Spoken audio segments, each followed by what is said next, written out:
Hello, you wonderful people, and welcome to another episode of Super-Fanta-Fi.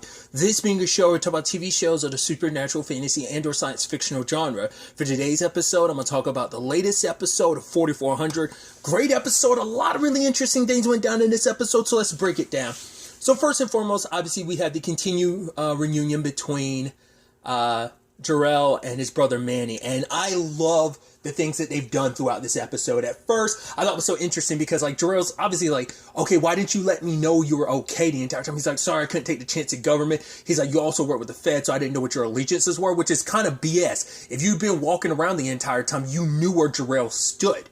He made it clear from day one where he stood, that he was all about, you know, even when he's the one that changed Keisha's mind on his whole, like, 4400 thing.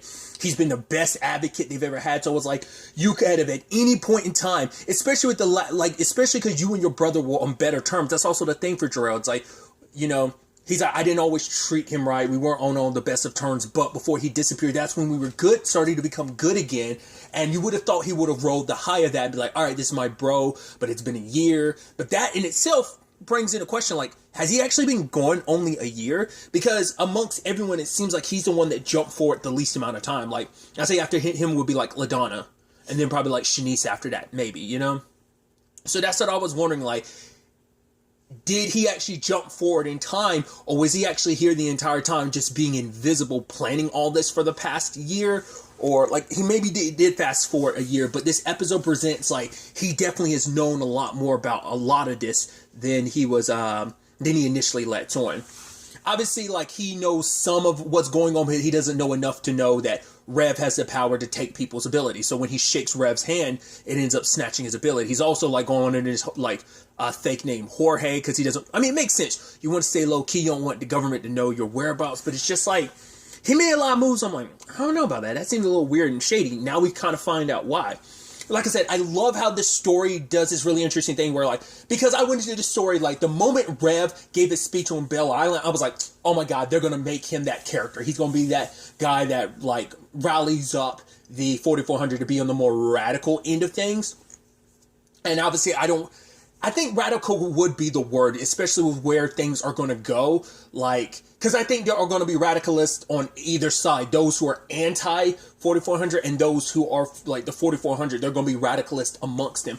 And I thought, like, Isaiah was going to be one of those. But then it was like, oh no, it's actually going to be Mildred because of Hayden's vision of her, plus her doing what she did to Mr. Green. So there's that. Then you add in the fact is, like, and then it's like, oh, it's not just Mildred, it's going to be Mildred and Claudette. But this episode we find out, because the moment Claudette met Manny, she left, like, they had a look, I was like, you two know each other? Like, how would you know each other? And then she was like, oh, isn't that right? Jorge. I'm like, she even knows a fake name. It's like, okay, he's the one that brought her in. He kind of, quote-unquote, radicalized Claudette. He's the one that taught her explosives and stuff like that. We even see the training he put her through. Basically, it's like, the only reason why our bodies know pain, like, we react to it, is because we grow up knowing, like, oh, something only hurts because, I mean, truth be told, it's like, that's wiring to your brain tells you, but it's also like, he's saying, like, pain is a learned thing. We know things are bad because the people around us act like that. So, you know, take that away from Claudette and, like, pain not being a thing, then, like, she has even better control of her powers. Which I think that is kind of a scary thing, but because it's almost like creating that, like, there is that legitimate thing where there's a mishap. I don't know the scientific name for it, but there is a condition where you legitimately, like, your brain doesn't send those senses to your body, so, like, you don't know pain. So, like, you never know if, like, oh, you're making using hot water for your bath, you never will be able to tell if it's too hot or not. It's that type of thing. Like, that can be a very bad thing. So I'm wondering, is that almost being conditioned in Claudette now? But even when she met Jorge, like, during the radical training for, like, those couple weeks, I keep saying radical, but I don't even know if radical is the right word, but it feels like they are being radicalized. Once again, it's more like, and they're pushing themselves to the extreme because they believe they need to, because the other side of the spectrum is going to be extreme in their beliefs, so we kind of have to do the same too, because it's fighting for survival. Once again, it is the conversation of Martin Luther King Jr. versus Malcolm X, just the perspective of nonviolence versus violence If it's for the means of, oh, we're protecting ourselves, like we are fighting for our lives, we're fighting for our right to exist, so. But to know that Manny was kind of at the top of this, that was interesting. To be fair, like, because you thought in the beginning, like, Jarrell was just looking for his brother Manny, like, that's all it was going to be. It's like, no, Manny is a crucial and vital part to this. He's the head of the serpent in this particular regard, which feels weird, wrong to use that. He's the head of this organization. He's the head of this revolution, is what I should say. Because he was even telling Claudette, it's like, right, in the past, revolutions started in basements and closed doors, and now they happen out in the public, eye and everything. So it's fascinating. And it's almost befitting that he would have an ability to like invisibility, because that would work so well with what he's trying to do. So obviously he met with LaDonna, who's back, which we'll get to that in a second, and Andre, and he told them not to forget about the ZMT thing, because he's like, that's the reason why the government's after me. It's going to get you and the people you care about killed. And I'm like, okay. So my understanding and the reason why like ZMT's in everyone's blood, my thought was like, okay, so ZMT is either going to end up being like some strange like genetic thing, like it's a genetic marker, like, oh, like once again, like the mutant gene, like, oh, you're just like one of like, I don't know, in this particular case, you're 4,400 out of billions that ended up having this type of thing, like, so maybe it's a genetic marker, which also makes you wonder, like, if that were the case, if that for whatever reason was the case, then would it be hereditary? Because that begged the question, like, would Mariah, for example, because that's a prime example, like, if Shanice had it her entire life and she just never knew it, then what does that mean about Mariah? Does she secretly have it or not? Like, we still don't know the ins and outs of it, but it seems like it could be like a genetic marker to be like, yo, this is what gives you your abilities, and once again, the government wants to co-opt it because Manny somehow knows all of this, even though this is something that only just went down. Because I would have figured this has to have something to do with his research. Remember, he was doing that whole thing last episode when he was explaining to Jarrell, like, hey, like the golden ratio and everything, and that's what, because he never really went into the ins and outs about exactly what his work correlated to, but more so about that golden ratio. Is like, right, if you just kind of move stuff around, like that in between space, like you'd be able to do so much. You'd be able to change the very fabric of how like a lot of stuff worked. And so you have people who are able to break that very fabric of how things work with their special abilities. So there's definitely a correlation there. Obviously, Claudette is kind of caught in the middle of these lies because she knows there's more going on with Manny, but she can't say anything to Jarrell because Manny's like, Jarrell's not ready yet, because he knows like who his brother is. It's like, my brother already kind of fought me and stuff in the past, and if I don't know if he ever plans on fully bringing Jarrell into the fold, but maybe he believes like, given enough time, Jarrell will be on our side. He won't be okay with the way we got to do things, but he sees it in Claudette. He sees the way Claudette handled herself. He sees Mildred. It's like, we,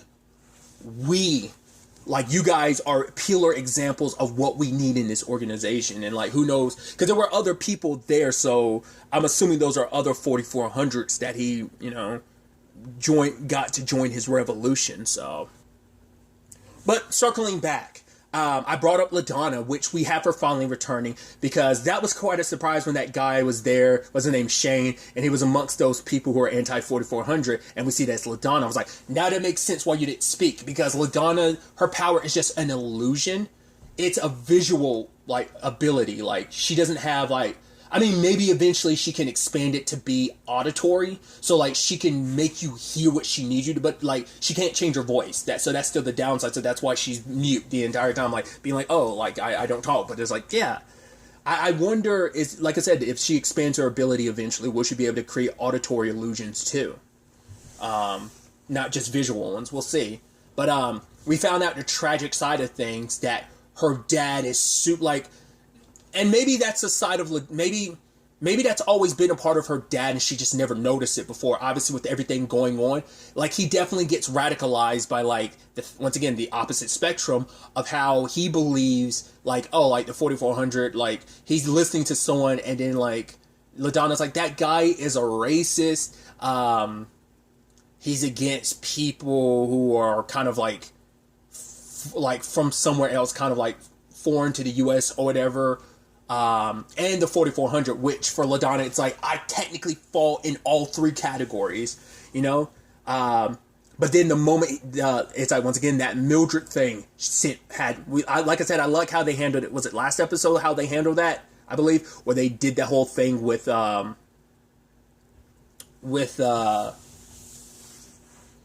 no, it might not even been last episode. It might have been the episode before last. But when they did the whole thing of like showing like, right, different people's reaction to the whole Mildred thing, now we see like there's even more widespread stuff that we just didn't get to see. Like LaDonna, her own father turned against her, locked her in the room. He's like, "Oh, I see you for what you are," and he's like, "Oh, I heard them what they said about you. You're lizard people." It's like, lizard people? You think I'm an iguana? What?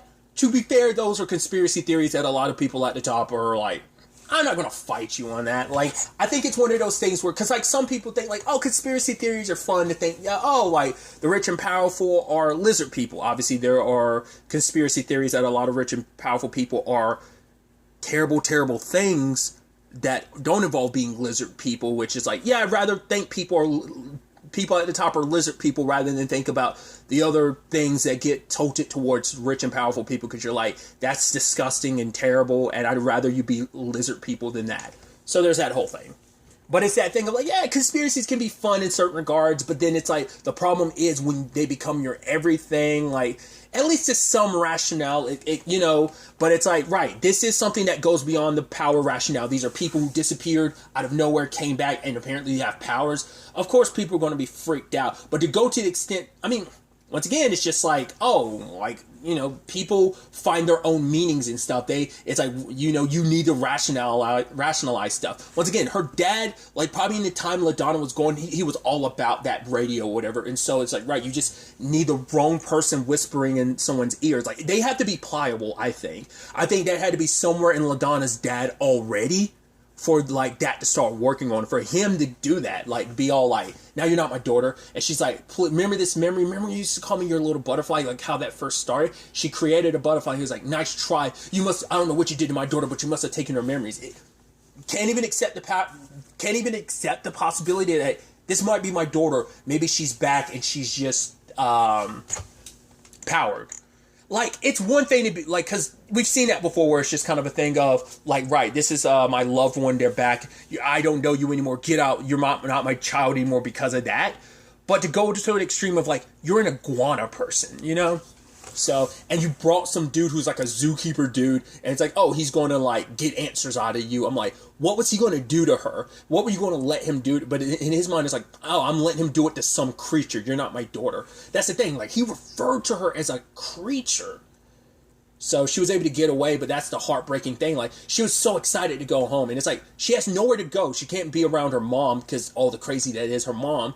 She's definitely not going to be around her dad now. It's like, where do I go? Like, she came back to the hotel because it's like, right, you guys are my family. You're the only people that know me and accept me for me, because her mom stifled, like, the parts of herself where she wanted to be more than just a reality star, and her dad looks at her like she's a monster. So I was almost wondering whether or not she killed her dad by accident or something, but I'm like, her powers aren't deadly, but it could have led to an accident where he accidentally killed, like, he died in the process. But it seems like he's fine. She just managed to get away. But what's also interesting, though, is that well, the 4400 have people set up as security at the hotel, but LaDonna was amongst a group who was like, oh yeah, we got people on the inside, so they do have to be wary about that. So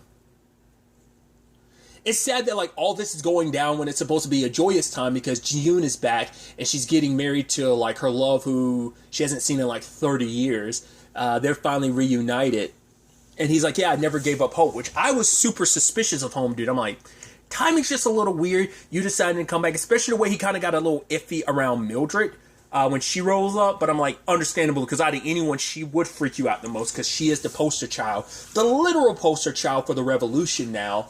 And I think that's kind of interesting too, because even Manny was like, oh, it's a good thing, like, you used her. Like, Claudette was like, it feels so strong of a word for Manny to kind of use the words like, oh, you used her. Like, she's a means to an end. Even without her powers, she's still, what she symbolized, what she represents, will rally the troops, you know? Because she's about fighting for us, you know?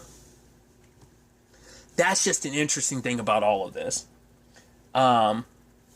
But like I said, it's supposed to be this joyous time because Ji-yoon's getting married. She also wants her powers taken away from her, which Rev is like, yeah, I'll try. And when Mildred shows up, she's like, oh, can you give my powers back? He's like, I don't know if it can work like that. So he tries, and, so it's like, okay. I was like, oh, so are your powers perma-gone? Because I almost halfway expected it to be a thing of, like, she gives her powers, but it, like, once again, I've done it for the past couple episodes. I reference, once again, I think his name is Seth. You think all the times I keep referencing him, I'd actually look it up for Misfits. I thought what was going to happen is that, like, oh, she's thinking she's getting her telekinesis back, and maybe she ends up with Manny's invisibility. That turns out not to be the case, obviously, because of the ending, but I thought that's the direction we potentially were going to go. Like, the Rev can give you stuff back, but he'd have to focus on what power he'd give back to you.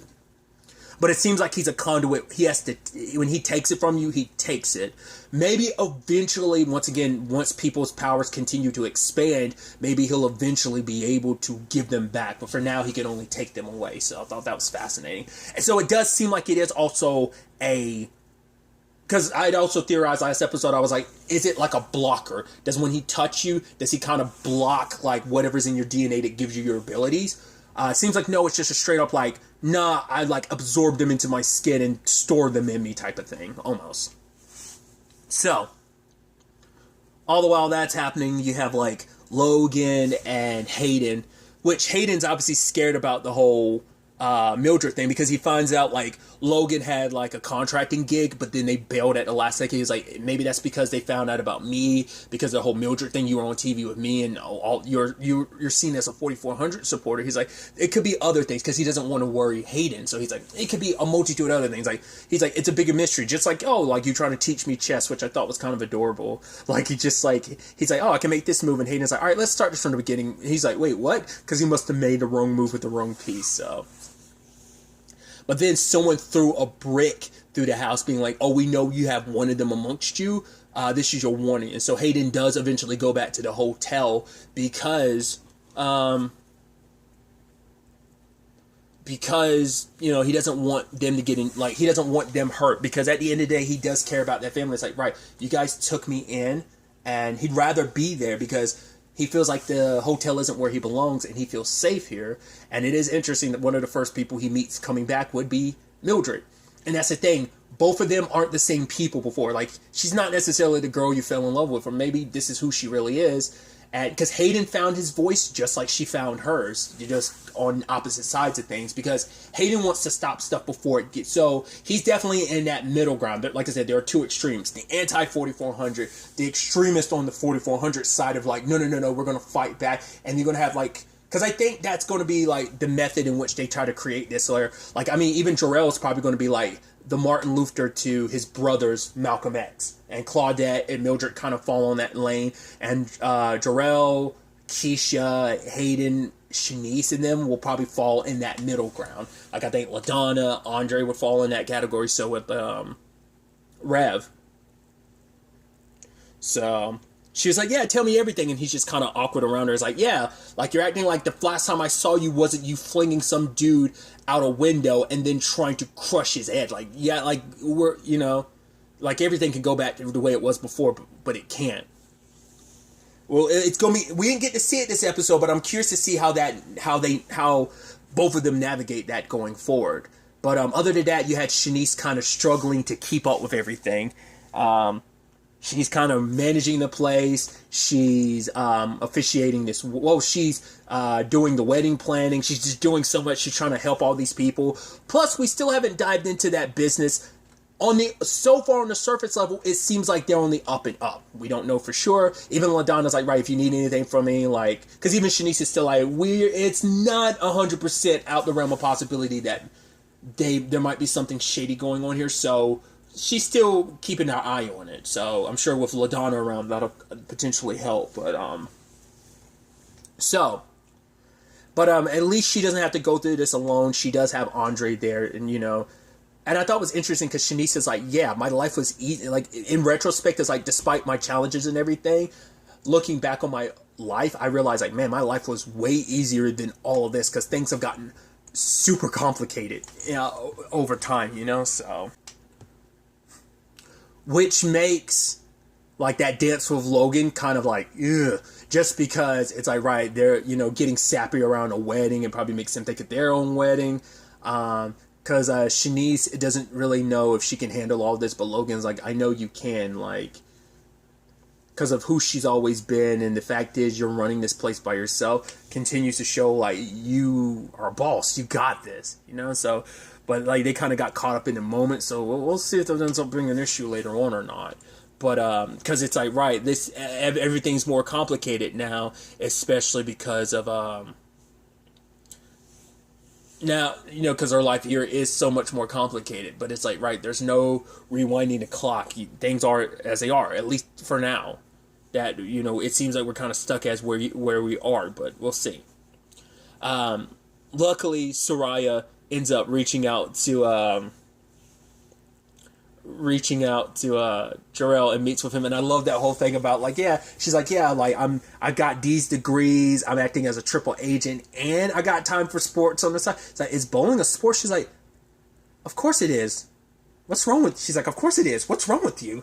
But still, like, I like that. Obviously, like, Soraya playing her role, and I love that she ends up explaining to Jarrell, like, right, I found out more about your brother. Like, obviously, I don't know the ins and outs, but the government wants him for a reason, because this ZMT that's in the 4400 stuff, like, he was aware of this before all this went down. So your brother definitely knows more than he's kind of letting on. And the moment the knife went missing, like, Keisha was like, yeah, I swear I had that knife. I was like, oh boy. I was like, at first I was like, oh, is Claudette going to do something, make a spectacle or something? And it's like, nope. Manny rolls up on Rev. I'm like, are you going to kill Rev? Is that how you're going to get your powers back?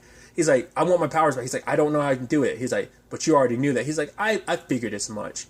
And he stabs Rev, because I guess, like, either it has to be a thing of Rev has to be on the verge of death to let go of the abilities, or he has to, because he's still holding on by the time the ability, but everyone's powers come back. Ji-yoon's power comes back, which I don't think her husband's going to be too happy about that. Because Ji-yoon just wants to live a normal life anyway, but I'm wondering, is that on her, or is that... she doesn't like the fact that she's glowing a lot, and with everything going on, attracting a lot more attention, but I'm also wondering if her hubby's going to be, you know, an issue on that front. There's that. Shanice got her powers back. Mildred got her powers back. And so did Manny. He's like, I'm sorry about this. It's just, it's a necessary sacrifice for the future, because it's like, right, for one, he needs his powers back. He needs Mildred to have her powers back. But two, he needs to remove Andre from the board. Not Andre. Remove Rev from the board, because it's like, yo, you are someone who's a threat to us. Because if the government finds out you can take powers, they'll use you against us. Or at least they'll try and replicate what you have and use it as a means of taking our powers. So I think there's that. Which is sad too, because he even admitted, like, oh, he tried reaching out to his son. I think his conversation with Keisha last episode changed his mind. So he tried to reach out to his son, but no word back. So we'll see how that turns out. But I'm like, are they about to kill Rev? I don't know, like, because of what his power is, and considering, like, everything with his son, I don't see them doing that, but they could. But like I said, maybe it's just, it might not even be like a he has to die thing. It might just be a pain thing, because, like, obviously, like, pain does influence their abilities and stuff, like their emotions and all that influence their abilities. So, like, maybe, like, what was something else to focus on, like, whatever it was, just getting stabbed was, I guess, all that pain just to make him kind of let go and his powers activated and let go of every ability. Because, like, if it was just straight up dying, I thought, because that's why when their powers came out, I was like, oh, he's straight up dead. It's like, no, he's in the process of bleeding, but, like, he didn't die. I'm sure it's deep enough to potentially kill him, but I don't know.